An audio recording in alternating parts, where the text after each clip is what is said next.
Hello and welcome back to Logical Magic, Examining Esoterica. Hey guys, today before I get started, I've been told to put everything at the top of the broadcast. Today I'm joined by Jacob Fluharty, my friend who runs Southern Style Readings. You can find him at Facebook at Southern Style Readings, or you can email him at southernstylereadings@gmail.com. He's a great reader. He reads for me. Check him out. You can find me at therisingmoon.com. That's the only way to book me for a tarot card reading, a life coaching session, or even a magic lesson, because I do teach people magic as well. And I have a YouTube channel called Cronecast at the Rising Moon, as well as this, Logical Magic, Examining Esoterica. Let's get to today's topic. Today's topic is narcissism.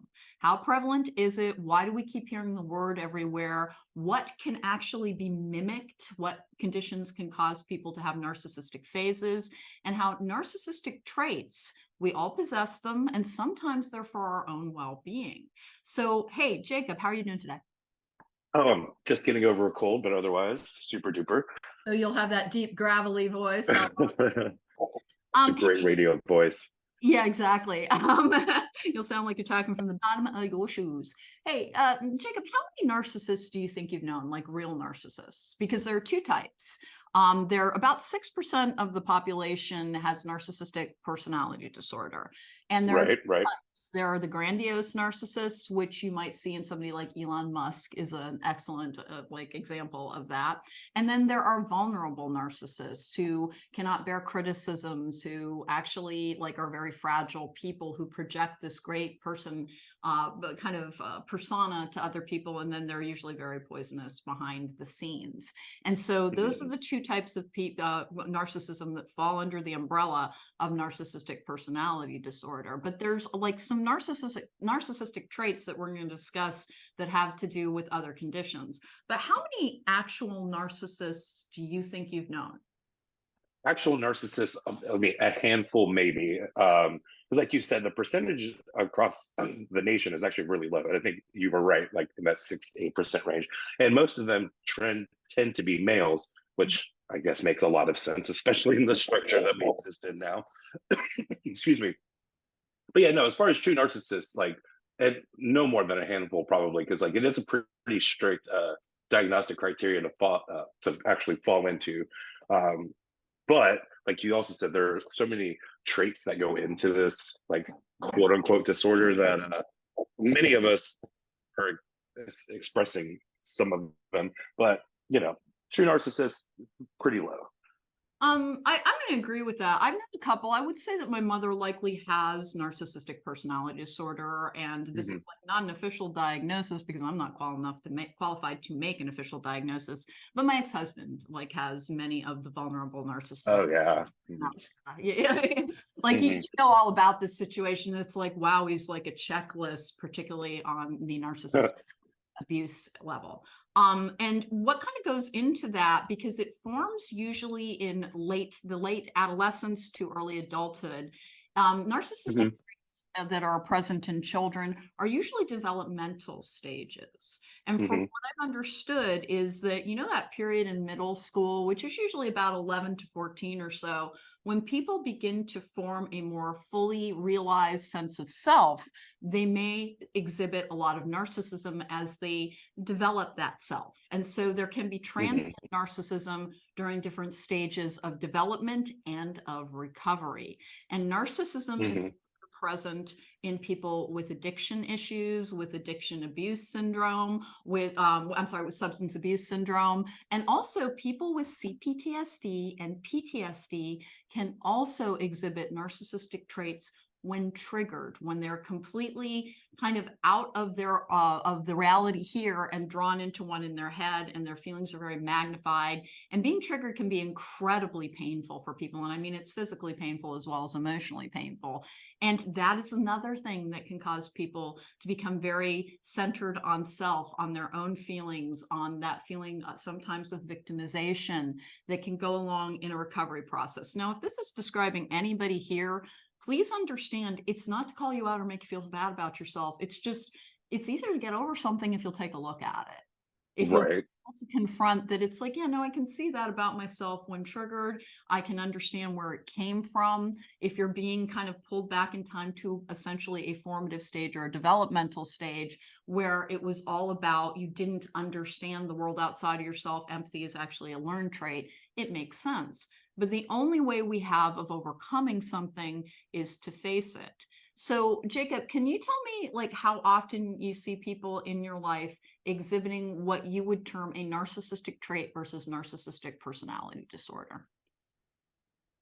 Um, work, working in the industry that I do, like food and beverage, you see a lot of people who come off as narcissists all the time, because it is a world that is, you have to, put on a particular face. You have to. It's a little bit, if you want to, like, especially in, like, when I was a bartender, is part of the reason why I don't do it anymore, is like your ego has to be so great to order to, like, move ahead or to, like, to stand out from the crowd. Because I mean, at the end of the day, and I don't want to hurt anyone's feelings when I say this, but like our jobs aren't that difficult. So in order to, like, really stand out, you have to, really stand out, right? And so I found that in my line of work, I get a lot of people who exhibit narcissistic traits. Um, they're just the almost grandiose self-confidence, this idea of, like, they are better and smarter and more talented than everyone around them. Like, I see it all the time. But again, I'm not saying that they are narcissists, because they are not. They just, there are these traits with them. So yeah, pretty frequently in my world. But And that again, they are not narcissists. They're just and that's it's a such little an important grandiose. distinction that let's delve into it a little bit, because a narcissistic personality disorder is something that, like, people do not possess empathy.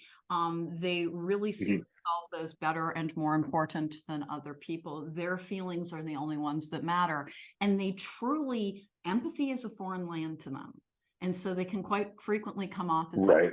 conscience. And again, 6 to 8% of the population. So it's a low percentage. By the way, same percentage of people who have sociopathy. So narcissism Mhm. exists on a sliding scale to psychopathy, and essentially sociopathy is, or sociopathic tendencies are the next thing that are encountered. So here's the thing. If you think you've encountered somebody who's behaving as a narcissist, it may be transient in their life, but it still has an impact on you. So one of the reasons I want to do this episode, because we deal with so many people who are overcoming trauma, is helping them understand when they, because the only way to overcome being triggered is to recognize the signs that you are. And since CPTSD and PTSD can both have, when triggered, a feeling of self-involvement where you literally don't, like, you don't perceive people outside of yourself because you're panicked. You're in this terrible triggered emotional Right. state. And so it becomes very important, first of all, not to blame yourself for that. Remember, it's due to a traumatic emotional injury, but to recognize the signs around being triggered so that you can appropriately take care of yourself so that you don't get into that space. And I'm going to use an example with a friend. I will not be naming her, and I'm not going to give identifying details. But I have a friend who was very, very badly bullied and continued to be into her adulthood due to some physical characteristics regarding her weight. And so she became very, very defensive around anything having to do with her health. And when triggered, she becomes the most emotionally merciless person, and she will just beat up on the person she's talking to and doesn't realize she's doing it at the time because she's in a panic state, trying to defend Mhm. herself.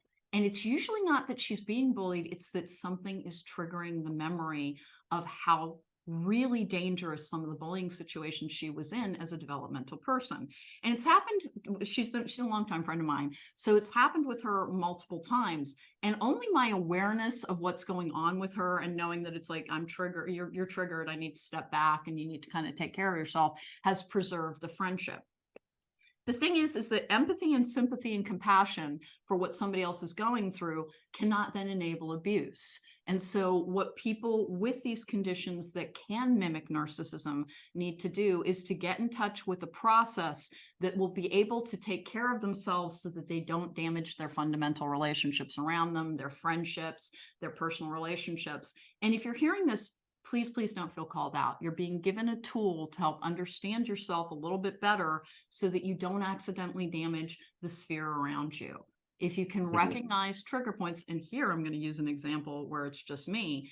I decided to close down my professional office and only see people who are existing clients in person due to a kind of stressful situation that happened with an appointment that I won't go into here. But it was exceptionally stressful as a week. And I was talking to you about it. In the middle of it, my dogs came up with a flea infestation that they had never had fleas. So it took me days to realize, oh my gosh, you have fleas. And so I had this stress, and then I had jury duty, and I'm closing down the office. And stress is a trigger point for me. And I was very, very aware of it because, remember, in the titles, complex post-traumatic stress disorder and post-traumatic stress disorder is the word stress. So if you're going into a stressful situation, be prepared to be able to have the things where you talk yourself down from the ledge, where you have a practice around what you do when you feel your anxiety rising, you have a good self-dialogue going. And these are all tools that people suffering from the two stress disorders that we're discussing can like kind of arm themselves with. So when you're going into a stressful situation, instead of being hard on yourself for the likelihood of being triggered, have the toolkit available to you to help take it out. And it worked. I knew I was going to be stressed as I could possibly be. The flea thing came out of nowhere and that added it. But I handled it all super, super well, got it all taken care of because I was prepared for that. But part of being prepared for that was being willing to look at it's like, well, I feel that I can be a volatile person within my own life, a person who causes destruction, much in the same way that my friend does when I'm triggered. So I need to be on top of that. Now, in the narcissistic abuse that I suffered, my ex-partner, and he told me when we were dating that he would do this to his mother on purpose. He would ask her questions that he didn't really believe the answers and just see what she would say to kind of make her cry and a couple of other things. And I thought he had outgrown it, and he hadn't, and he was doing it to me the entire time we were married. And so by the end of our relationship, I was incredibly fragile. He had been triggering me for years on purpose, sometimes because he was bored, sometimes because he was upset. And so my emotional condition, I was like a raw nerve. And so towards the end of that relationship, I was in pitiful condition, and it's taken me, I would say I'm recovered now. This last week really proved to me that it's like, no, I have a handle on how to manage things, but it took a full 4 years. So I'm urging patience for people who are coping with this, and to not judge yourself by the tag of like, well, that causes you to get into a narcissistic space, but to rather understand that you're desperately trying to protect yourself and it sends you rocketing into that space. If you will recognize it and not judge yourself for it, you stand a much better chance of overcoming it.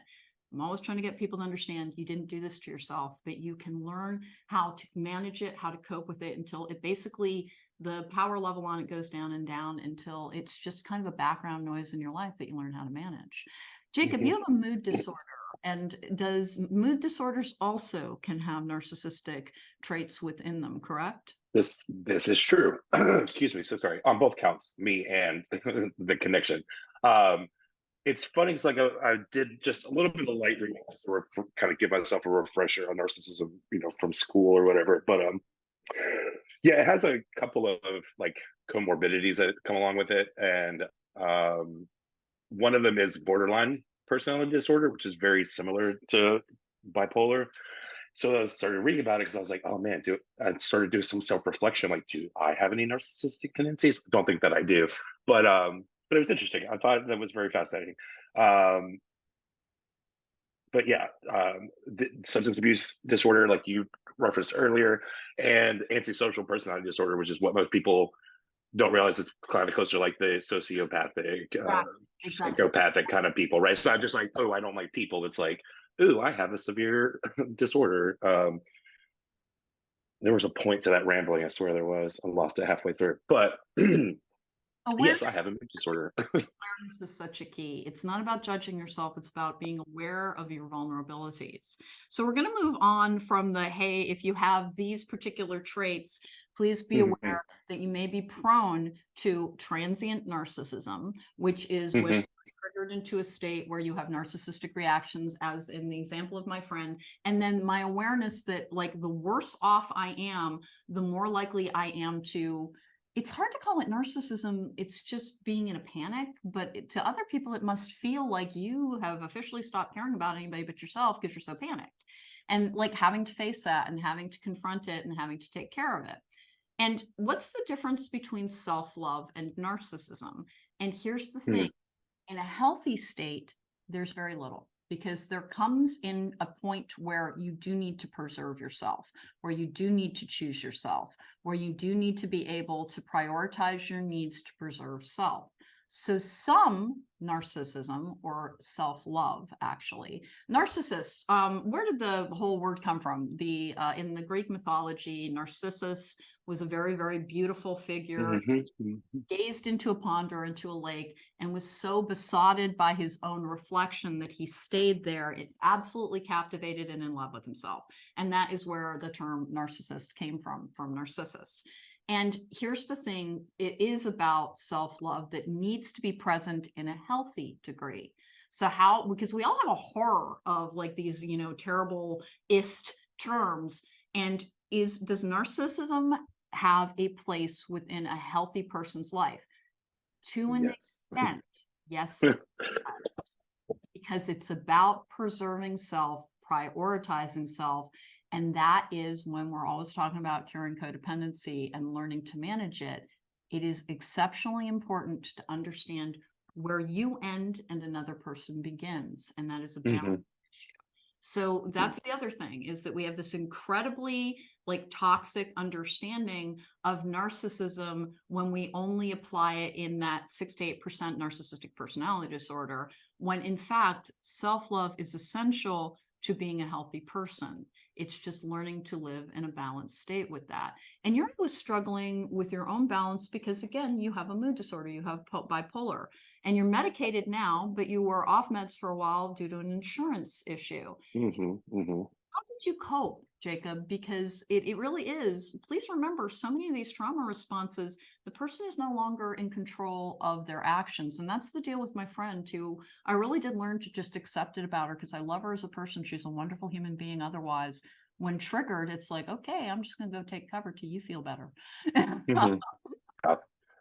Well, I mean, for me, what I had to kind of understand is like there's this idea by some psychiatrist or somebody who was basically just saying that like these narcissistic traits are like a very normal and idealized Mhm. stage like in like childhood development, but then it's like if you don't outgrow that stage or you're put into a situation where you have like indifferent parents or parents who are like maybe are not present or something along those lines, then it like really like it threatens who your perception of yourself and your self-worth.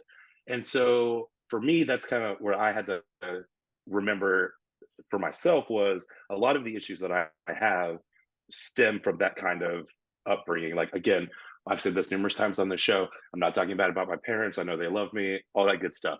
But we call a spade around here as well. Like there was that kind of like indifference or this like they were warping my worldview of who I was and my worth, based on certain traits or characteristics. And it took me a long time to shed all of that. So whenever I'm unmedicated, I have to. That's basically what I do is have this conversation with 10-year-old me and being like, hey, it's okay, like we grew up and everything is fine, like you turned out really great, it's just you just gotta forget that you were once that child and don't let the child steer the car, as it were. That it's such an excellent point, where like, because here's the thing, like the whole concept of radical honesty is one of the ways that we achieve ego death, which is like Mhm, that's a greater perspective thing. And when you talk about being kind of like triggered into what might be termed narcissism, it genuinely is a loss of perspective that is brought about by trauma. But here's the thing, when mhm, you're looking at our childhood, first we look at the ways in which, if we've been damaged by it, the ways in which we were let down. As you heal, as mhm, your tools, you begin to see your parents as people who came out of circumstances that forged them, that their age had a factor in it, that society had a factor in it. You take that greater perspective, it is part of ego death. And what you were just talking about with how to self-manage when you are unmedicated or when you are challenged in a medicated state is that you have a conversation with the vulnerable part of yourself, the part of yourself that, again, when triggered, we have a tendency to regress to an emotional state. where we weren't safe, where we had to defend self, where we felt very judged and hurt and like had to tend our own wounds, because neglect is a big form of abuse. And a lot of people who are neglected then have to sit with their own feelings because nobody helps them learn how to cope or process with them. But as we get older, because like we've talked about your parents a lot, you have a lot of love for your parents and they're good human beings. They just didn't know what they were doing. And it really, you paid some prices for it and they paid their prices as well. When we talk about my parents, they're like, I don't even know what was wrong with my dad. There were so many things. I think it was an attachment disorder, a couple of other things. He was brilliant, but man, he was a volatile and dangerous person. The neighbors, I'm sure, were just terrified of him. And then my mother, like, again, looking at my grandmother, there was almost no way she was going to turn out any differently. And the reason that it's good to start taking that perspective of others is you learn to take that perspective, step back with yourself. Because what you just described and how you talk to 10-year-old you when you are in an imbalanced state is exactly how I got through a week of the triggers from hell, where one of the things Right. I do was hire movers from TaskRabbit, which I love TaskRabbit. But in the like at first they were going to get there early and then they were delayed because the 101, which is in Southern California, it's like, yeah, you just gave your soul to the 101. God knows how long you'll be there. It's purgatory. It depends on what's going on. As I sat waiting for them, that horrible everything's going to go wrong part of my anxiety disorder started. What if they don't have a truck? He kept using the word I. Is he not bringing a helper? I'm going to have to help him move. I can probably do that. And everything became this very big like, and I had to literally sit there with a self-dialogue going, calm down. If it goes wrong, you'll just hire him for another day. It'll be all right. Right. You check all the boxes, and everything was fine. They got it done so quickly, Right. very, very inexpensive. The worst part of it was sitting there and waiting, and my imagination taking it into this very precarious and fear-filled realm that I then had to recognize, to then kind of call out for myself, going like, you're just spinning, you're causing problems that aren't even happening right now. And I really did learn new statements. And that's what you're describing as well. You're going to be fine. You're safe right now. Everything's going to be okay. You become the voice you never heard during that formative stage in which nobody was learning how to help you cope with your feelings and how to help you cope with your fear or your stress or your anger or your sadness or any of the things that can happen. So the reason I want to go into that is people get the word narcissism lobbed at them a lot, sometimes as a weapon.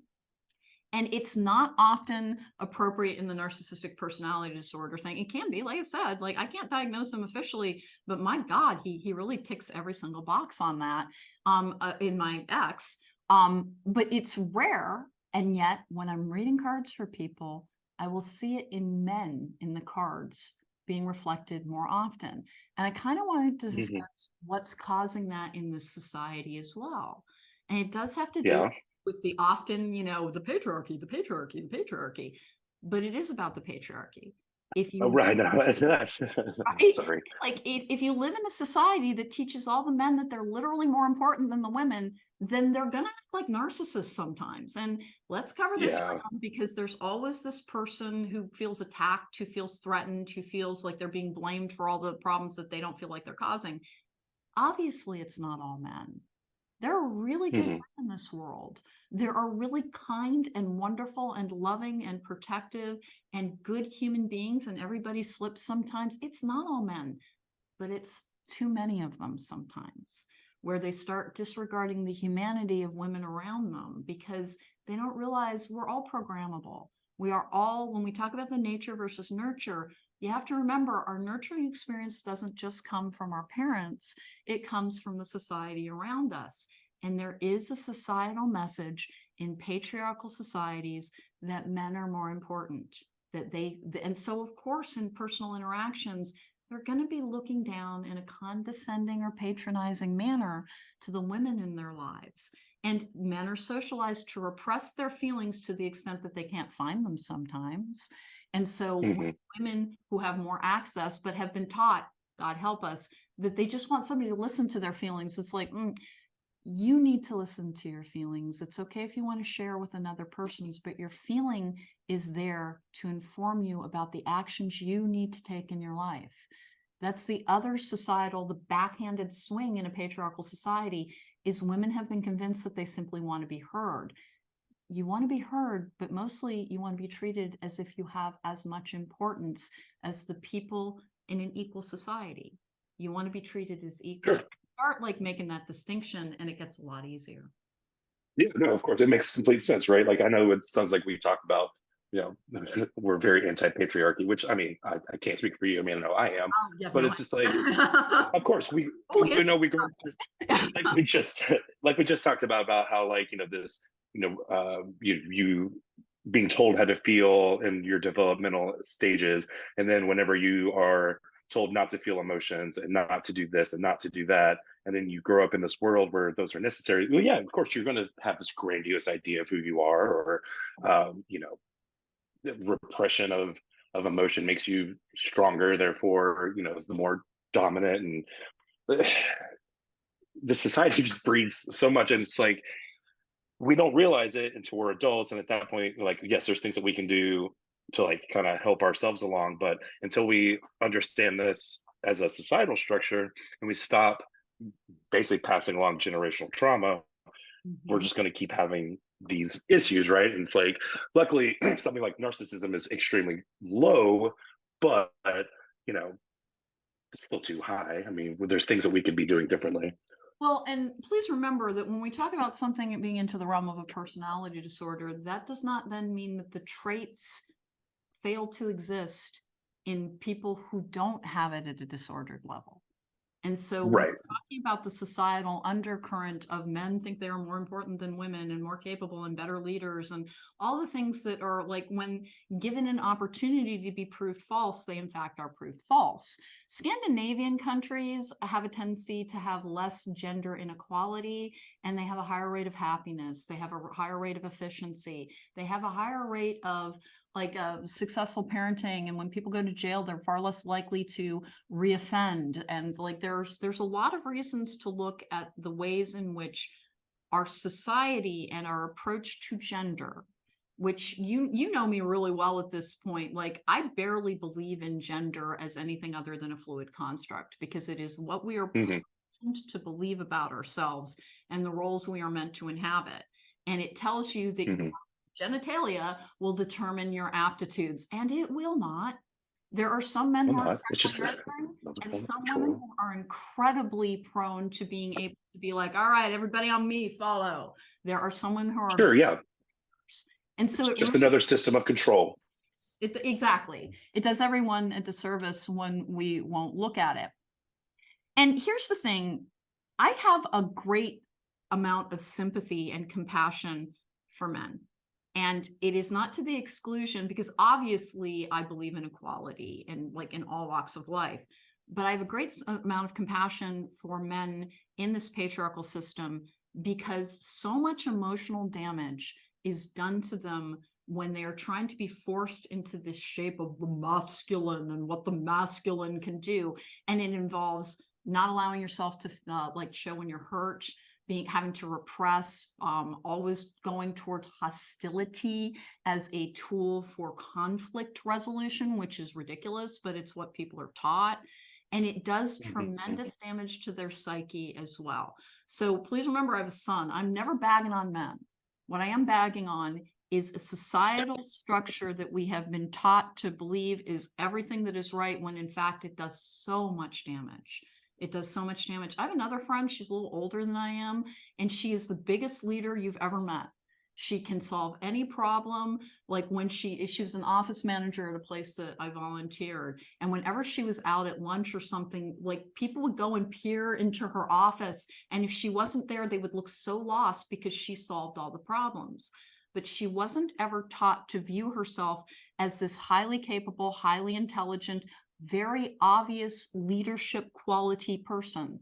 And so instead, she was always in an assistant capacity, and she was smarter and more capable and more organized than most of the men that she worked for.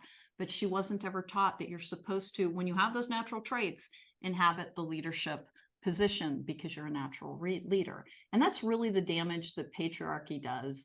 And the fact that narcissism results when people do not feel as if they are measuring up to what they are told they're supposed to be, because they get into Hmm. that very defensive of self position that we were talking about at the top of this when I started talking about the two stress disorders that are most common among trauma survivors, that I didn't want anybody to feel attacked. It's like it's very natural when you're triggered to exhibit some narcissistic traits. It's not the same thing as being a narcissist.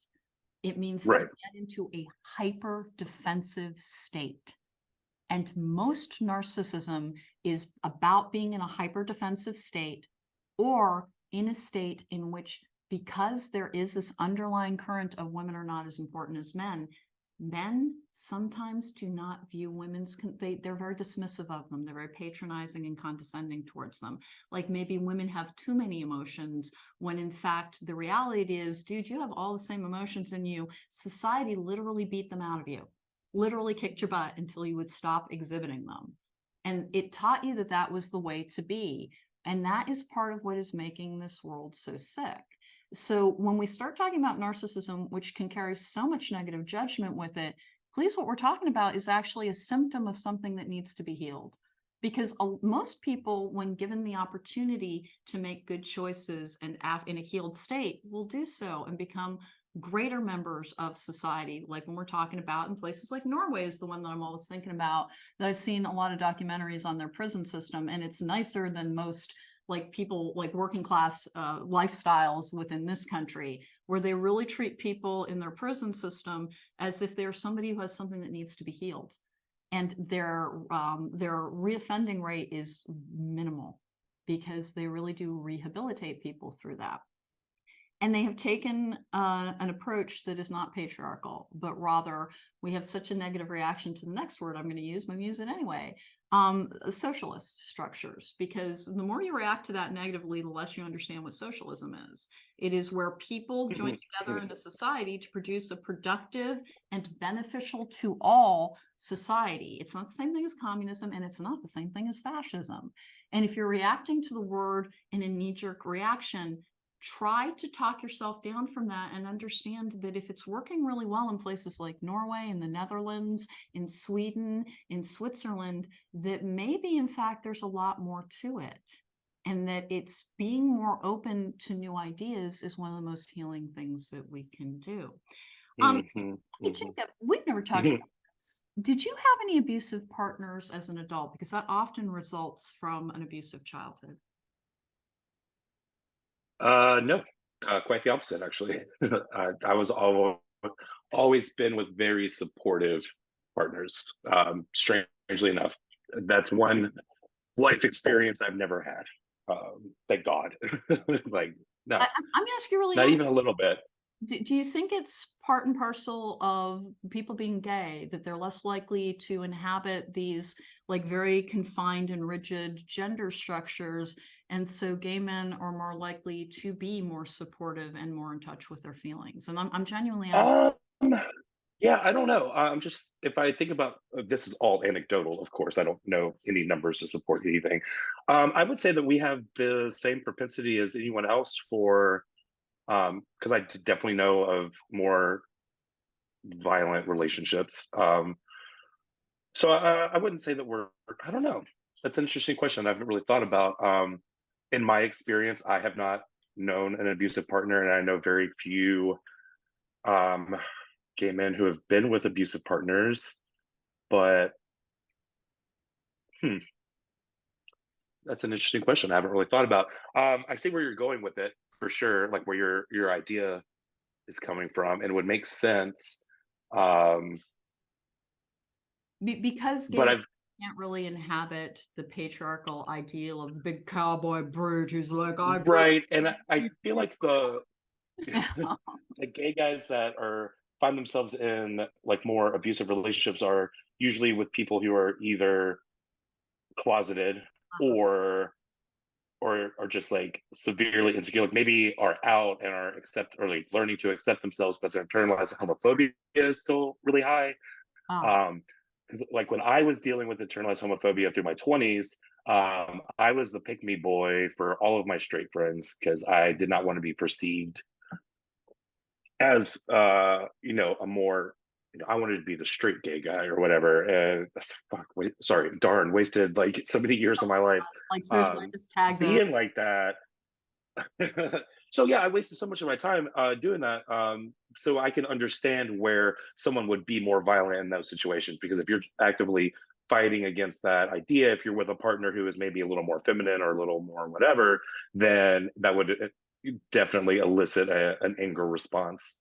So I could see it in that aspect. But I would say if it were two men who were out and happy and had dealt with their homophobia, then you know everything should be fine. But yeah, so yeah, probably not as high as we would think it would be as far as like domestic abuse and homosexual relationships. And of course, one of the we've referred slightly to generational trauma and how it's carried forward in families generation after generation. And in larger families, they can have people who inhabit, in the empath narcissist paradigm that so many people fall into in adult relationships, where somebody is used to trying to earn the validation, the approbation, and the love, usually of a caretaker as a child, which both of my parents narcissists, so that was me. In adult life, they can be recreating that relationship dynamic because they don't know any different. And I think that's how I ended up with somebody who I had a lot. I was actually aware that he had narcissistic traits that were pretty pronounced when I married him. But like I said, both my parents were that, so it had always been around me. And I didn't realize that it always turns toxic. And I didn't realize that it Hmm. follows cyclical patterns. I found out.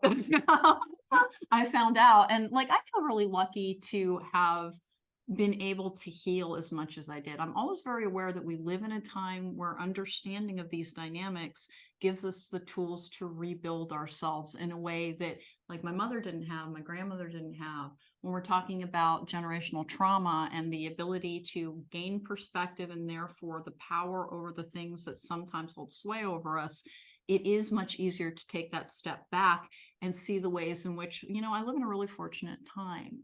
And one of the things that I know happened for my ex is that he was born in between two siblings that they had three children way too close together. He's from a very large family.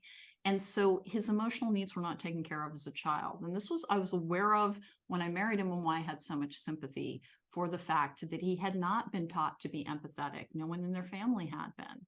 I always used to joke with other people that it was almost like he had been raised to be a narcissist, because like his mother would, even for 7 kids, would make more than one entree at dinner because they wouldn't all eat the same thing.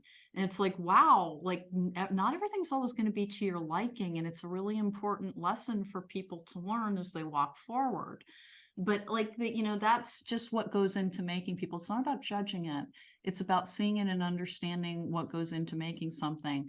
And sometimes when you have been with a partner who caused a great deal of destruction in your life, it helps tremendously to, without like your emotions being overly involved in it, is I look at that kind of template for what caused it. And it's like, well, that caused it.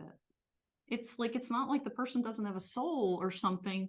There was, there just wasn't enough attention, affection, and a building of a healthy sense of self. And so multiple people in that family suffered from a damaged sense of self that went on to be damaging. And when we Hmm. start looking at things like that, it's kind of takes the high octane emotion out of it. In the head and the heart battle, if you're trying to understand something, go towards a logical understanding of it that will then help you in your inner dialogue as you talk yourself through your emotions, which is something you talked about when you're dealing with your own ups and downs with moods, is you learned how to address yourself in the way that you need to. And the information I'm talking about and stepping outside of yourself and getting greater perspective is one of the things that can help you write that dialogue, is understanding what you didn't receive that you needed, so you can then supply it to yourself when you do in a triggered state. Now, Hmm. you have studied psychology. And so you're, whenever it comes to, if you really believe you're with somebody with narcissistic personality disorder, Jacob, what's your advice for people? Because I have my own, but I'll follow up with it on after you. Um, Okay, so we're back. Jacob had a small problem with his microphone. I'm gonna edit out the very last part of the first recording and splice them together. But hey, Jacob, would you mind like maybe reiterating what you just said? Because you had some good things to say, but it was super garbled. Yeah, sorry everyone.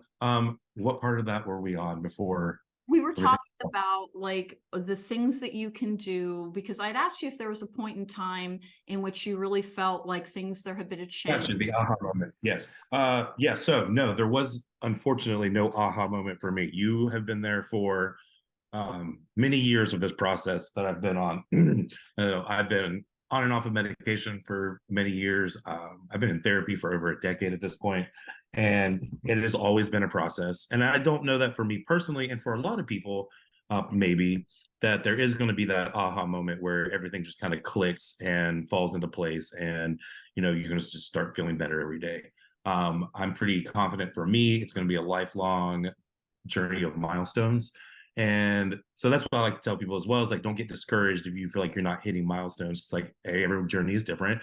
But B, for a lot of us, this will be a lifelong journey of learning and relearning. And, you know, that's just all it will be. And I'm okay with that because the work has been super helpful.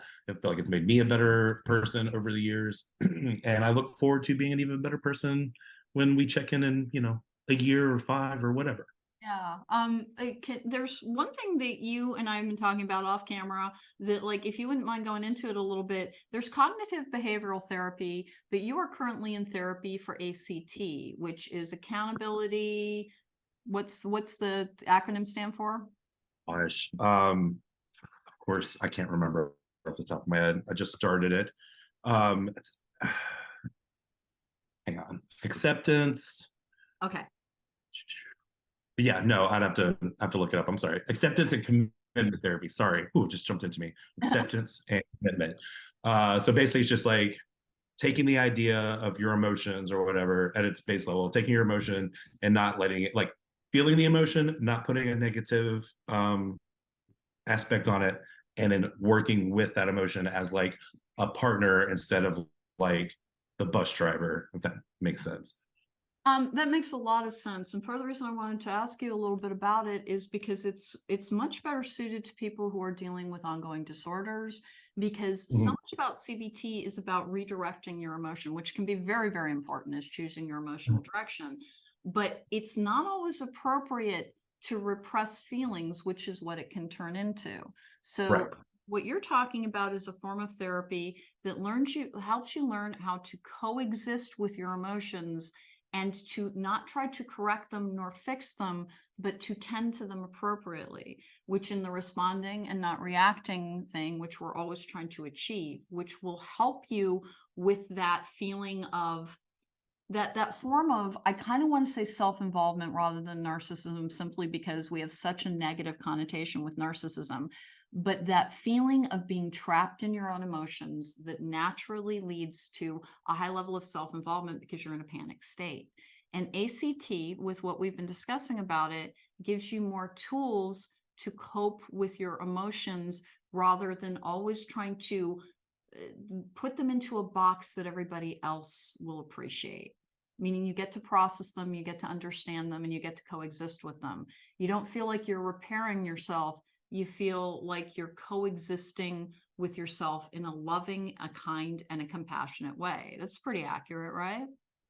Yeah, no, for sure. The big example they use is like, imagine that you're a bus driver and you've got all these passengers, and then the passengers are telling you where to drive all the time instead of like you just driving it yourself. Or you have a party and your neighbor shows up and your neighbor is kind of a dick, but what are you supposed to do with that, right? And he's ruining your party. Well, he doesn't necessarily have to ruin the party.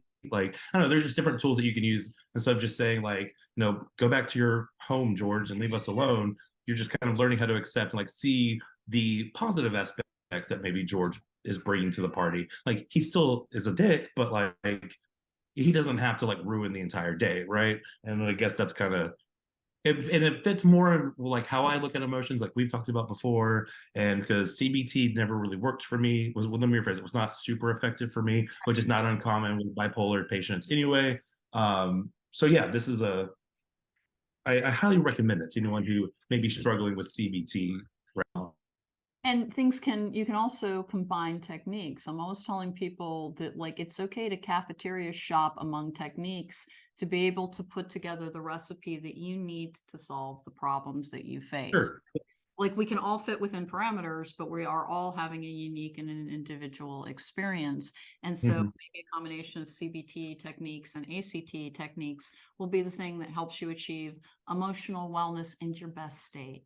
So we started, this is a far-ranging conversation, but we started out talking about narcissism, why the percentage at which it exists in the population and yet can be seen to be present, particularly in romantic relationships, the patriarchal influences that go into that, and then if you have a form of disorder, and nobody wants one. I was thinking that on Saturday when I was sitting there like racked with fear, understanding this is not rational. There's just the stakes here are so low, and yet my heart's hammering. I could barely breathe.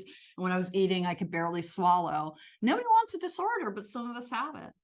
And learning how to be kind to it rather than resenting a part of yourself is one of the things that ACT can teach, is learning how to accept and love yourself and get your best outcomes from what you have been given. So again, touching back to if you believe you're with somebody with narcissistic personality disorder, whether or not they've been diagnosed, honest to goodness, look up narcissistic abuse. It is like, that's the level at which it's like, oh, that one, oh my God. Like when I was doing it, it was literally, there was nothing unchecked. In terms of figuring out that it's like, oh, I gotta go. But that's a rare instance. And if you're dealing with somebody who has not taught a more empathetic approach towards feelings, consider couples therapy, because they can teach you how to understand that. Because a lot of like, and again, this is not bagging on men, it's really not. A lot of men were taught to have a disdain for emotion because they feel that it gets in the way of advancement in a very pitiless capitalistic structure. And so they have a hard time opening that door appropriately, and they have to learn the tools. And that's where different techniques can come in. If you can't afford them, remember there are always workbooks available through libraries, through Amazon. There's always, the great thing about the internet is that there's so much information available. The bad thing about the internet is some of it is absolute crap. So you do have to go towards respected sources to get things that will actually help. So that was our talk on narcissism, which like actually ranged far afield all over the place. And I'm so glad you were able to join me for that. Like I said, there's going to be, I'll probably record something to put at the top of this to warn people about. There's one garbled place that I'm not going to, I don't think I'm going to be able to get out, but the last one I will be able to, just keep hanging in there with it. So guys, everybody who is struggling with something, please understand that there are so many tools. You are never alone. You can reach out to groups to understand yourself. If you are suffering from narcissistic abuse, understand you can heal from it. It does take longer than you want it to. Like I said, it's only been, I'm 4 years out of it. And there are still things where I have so much trauma, like I can't let another human being touch me. Like I start shaking horribly if somebody tries to. There are still things that I'm working on, but everything shows progress over the course of time, and I feel better and better every single day. Know that you can heal from whatever has happened to you, and you can learn to manage whatever disordered thinking that was often programmed into you. You can learn to reprogram yourself for better results, as Jacob has found. Any closing thoughts, Jacob? No, just like generally just keep putting the work in. It does pay off eventually. I know it sometimes seems like a journey with no end, but it's always worth putting the work in and walking the path. So just keep it up. And then just for my part, Jacob, I just want to thank you for always being willing to like show up and have these heavy duty talks. And like sincerely, you're really brave in how much you're willing to share with other people, because you know that it will help other people. And that's always our goal here. This has been Logical Magic, Examining Esoterica. If you want to find Jacob, Southern Style Readings on Facebook, southernstylereadings@gmail.com. There will be tags either in the description box on the video or on the audio episode. You can find me at therisingmoon.com or at cronecast at the Rising Moon on YouTube. And then we're always here on Logical Magic examining esoterica. Whether you are dealing with a person with narcissistic personality disorder or somebody who does not realize that they are engaging in narcissistic self-involvement, there are methods and means that can help you and help you have a better life experience. Take care, be well, live magically.